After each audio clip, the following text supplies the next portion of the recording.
இன்றைக்கி ஒரு free advice என்னென்னா, ஃபஸ்ட்டு நான் ஸ்டோரி சொல்லிடுறேன், அதுக்கு அர்த்தத்தை அப்புறம் சொல்கிறேன். என்னென்னா, நம்மக்கிட்ட ஒரு நெருப்புட்டி இருக்குது, அதில் ஒரே ஒரு குச்சி தான் இருக்குது, வேறு நெருப்புட்டியும் இல்லை. அந்த அடுப்பில் நம்ம ஒரே ஒரு குச்சை வச்சு பற்ற வைக்கணும். அந்த ஒரு குச்சியில் பற்றலைன்னா அமுஞ்சு போயிடும்ல.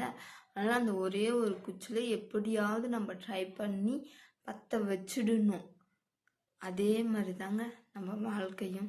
நம்மளுக்கு கொடுத்தது கடவுள் ஒரே ஒரு வாழ்க்கை. அது நல்லபடியாக கொண்டு போகிறது நம்ம கையில் தான் இருக்குது. அது எப்படின்னா, இப்போ நம்ம ஒரே குச்சி தானே இருக்குது, அது நாம் தானே பற்ற வைக்கிறோம். அவ்வளோ எவ்வளோ பொறுமையாக அதை பற்ற வைக்கிறோமோ அதே மாதிரி தான் நம்மளுடைய வாழ்க்கையும் அவ்வளோ பொறுமையாக கொண்டு போகணும். ஏன்னா ஒரே ஒரு வாழ்க்கை தானே, ஒரே ஒரு குச்சி தானே, அதை நாம் தானே பார்த்தாகணும். Take care. All the best. Bye.